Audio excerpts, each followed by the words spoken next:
네, 안녕하세요. 11월 22일 금요일 새벽 기도에 시작하겠습니다. 기도하겠습니다.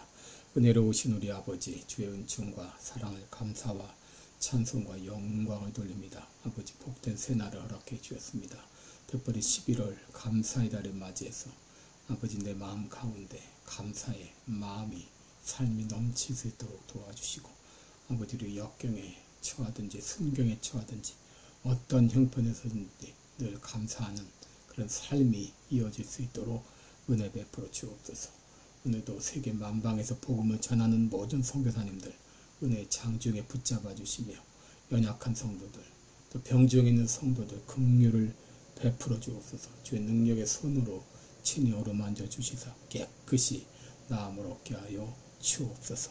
시카고 필라델피아 교회에 은혜를 더하여 주시사 이제 구원받지 못한 수많은 심령들이 주님 앞에 돌아오는 놀라운 역사들이 일어나게 하여 주옵소서. 오늘도 한날을 주님 앞에 의탁하며 예수님의 이름으로 기도드립니다. 아멘. 네, 찬송가 478장입니다. 참 아름다워라 주님의 세계는. 478장, 예전 찬송가 78장입니다.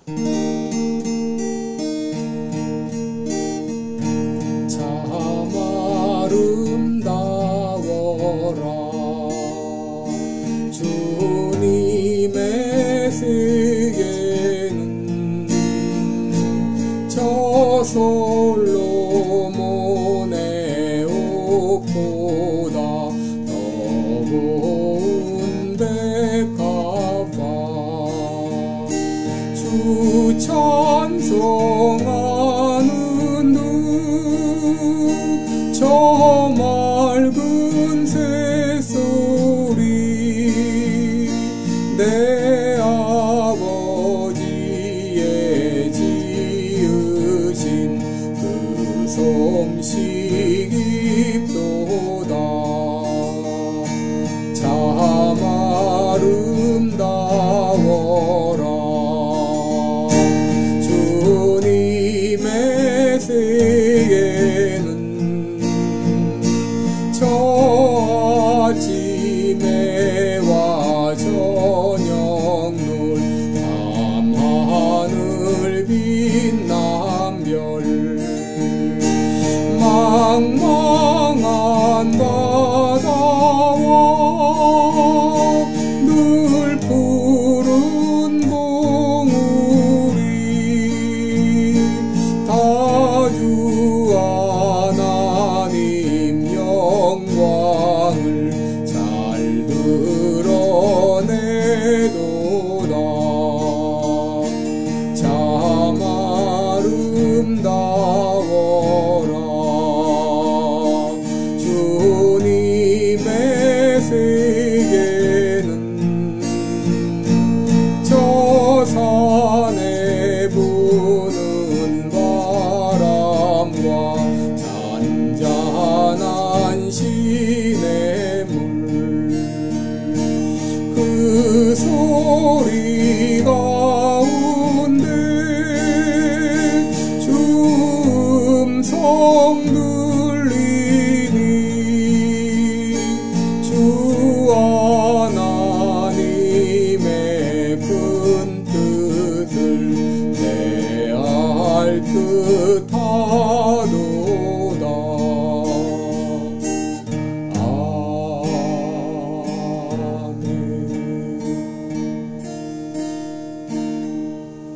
아멘. 네, 우리 오늘은 창세기 2장 7절 한 절만 공독하겠습니다. 창세기 2장 7절입니다. 2장 7절 제가 봉독해 드립니다. 여호와 하나님이 흙으로 사람을 지으시고 생기를 그 코에 불어넣으시니 사람이 생명이 된지라. 아멘. 네, 우리 오늘은 인간 창조의 독특성 이런 제목으로 함께 말씀을 나누겠습니다. 여러분, 인간 창조는 하나님의 창조 사역의 절정이었다 이렇게 말할 수 있습니다. 사실 모든 창조물들이 인간 위에 창조되었다 그렇게 해도 과언이 아닙니다. 물론 하나님을 위해 창조가 되었지만 인간에게 모든 창조물들을 누릴 수 있는 그런 은혜를 주었습니다. 여러분, 아무리 해와 달과 별이 아름답고 동물과 식물이 아름답다 해도 인간 창조에 비하면 아무것도 아닌 것이죠. 왜냐하면 인간만이 창조주 하나님과 교제할 수 있는 그런 존재로 창조되었기 때문입니다. 왜 인간 창조가 독특한가? 세 가지를 말씀드립니다. 첫째로 하나님의 형상을 따라 지음을 받았기 때문입니다. 창세기 1장 27절에 하나님이 자기 형상, 곧 하나님의 형상대로 사람을 창조하시되 남자와 여자를 창조하시고 라고 말했습니다. 여러분, 여기 하나님의 형상을 따라 지음을 받았다는 것은 하나님의 어떤 외적 형상이라기보다도 지정의를 가진 하나님의 인격적 형상 혹은 내면적 형상을 따라 지음을 받았다, 이렇게 말할 수 있습니다. 그러기에 모든 피조물 중에서 오직 인간만이 하나님이 가지신 인격을 가지고 있고 하나님과 교제할 수 있는 그런 존재로 창조가 된 것입니다. 둘째, 인간 창조의 독특성은 인간으로 생명이 되게 하셨다고 하는 것이죠. 오늘 읽은 창세기 2장 7절에 여호와 하나님이 흙으로 사람을 지으시고 생기를 그 코에 불어넣으시니 사람이 생명이 된지라 라고 말했습니다. 여러분, 여기 생명은 바로 리빙 스피릿, 살아있는 영, 그러니까 영혼을 말하는데 이것은 바로 하나님과 교제할 수 있는 그런 영역을 말합니다. 여러분, 인간은 영육의 존재이죠. 육신은 어떻게 만드셨나요? 흙으로 사람의 형상을 지으셨습니다. 흙으로 이제 육신의 그 형상을 만들고 그리고 그 코에 생기를 불어넣음으로 영혼을 만드셔서 인간을 하나님과 교제할 수 있는 이런 영적 존재로 만드신 것입니다. 여러분, 동물은 혼은 있지만 영이 없습니다. 그러므로 인격이 없고 하나님과 교제할 수 없습니다. 그러나 인간은 하나님께서 영혼을 주셔서 그 영혼을 통해서 그 영적인 영역을 통해서 바로 하나님과 교제할 수 있는 존재로 창조된 것이죠. 셋째로, 왜 인간 창조가 독특한가? 바로 인간은 하나님의 대리자로 지음을 받았다는 것입니다. 창세기 2장 15절에 여호와 하나님이 그 사람을 이끌어 에덴 동산에 두사 그것을 다스리며 지키게 하시고 라고 했죠. 먼저 하나님께서는 아담을 이끌어 에덴 동산에 두셨습니다. 그것이 바로 인간이 거할 처소요, 또 번성할 수 있는 그런 장소, 이 장소를 허락하신 것이죠. 근데 하나님이 아담에게 주신 에덴 동산은 단순히 거하는 장소만이 아니라 거기는 일터이기도 했습니다.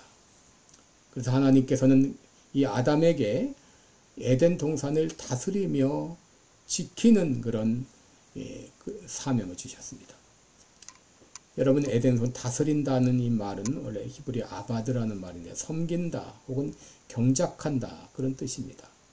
그리고 그래서 이제 에덴 동산에 있는 짐승들을 다스리고 땅을 경작하는 그런 소명을 주신 것이죠. 또 지킨다는 단어는 사마르라는 단어인데 지키다, 보호하다 그런 의미인데 에덴 동산의 인간의 역할은 단순 경작만이 아니라 에덴 동산 전체를 보존하고 보호하는 것까지 다 포함이 되어 있습니다. 바로 다시 말해서 하나님께서 만드신 창조물을 보존하고 보호하는 역할까지 인간에게 맡기신 것이죠. 여러분, 자연계는 잘 보존하지 못하면 토양의 기름기가 고갈되면서 야생화될 수 있습니다. 그러므로 식물이 잘 자라날 수 있도록 토양을 준비하고 비옥하게 하고 또 씨앗을 분배하고 싹을 자라나게 하는 이런 일들이 필요한데 이 일을 인간에게 맡기신 것이죠. 또 동물들도 그들이 잘 번성할 수 있도록 그들을 보호할 책임을 인간에게 주신 것입니다. 여러분, 이것을 가리켜서 cultural mandate, 문화 명령이라 이렇게 말합니다. 하나님께서는 인간을 만드시고 생육하고 번성하라, 땅을 정복하라, 공중의 새와 바다의 고기와 땅에 움직이는 모든 생물을 다스리라 라고 하셨어요. 그러므로 모든 사람들은 하나님이 주신 자연 만물을 지키고 다스리고 경작하고 발전시켜야 될 그런 소명이 있는 것이죠. 여러분, 인간 창조가 이렇게 독특한 것은 바로 하나님의 대리 통치자로 세움을 입었다고 하는 것입니다. 인간은 비록 피조물일지라도 하나님의 통치에 참여하는 특별한 피조물로 창조가 된 것이죠. 창조주 하나님은 만물을 다스리고 통치하시되 사람을 통하여 다스리는 것을 기뻐하셨습니다. 결국 인간 존재의 목적은 하나님의 뜻대로 이 모든 만물을 질서 있게 다스리는 것이라고 그렇게 할 수 있습니다. 이것이 바로 하나님께서 인간을 만드신 목적이었습니다. 여러분, 일이라고 하는 건 결코 타락의 결과로 주어진 것이 아니었습니다. 일은 원래부터 인간을 위해서 하나님께서 마련해 놓으신 그런 계획이었습니다. 왜 하나님께서 인간에게 일을 맡기셨는가?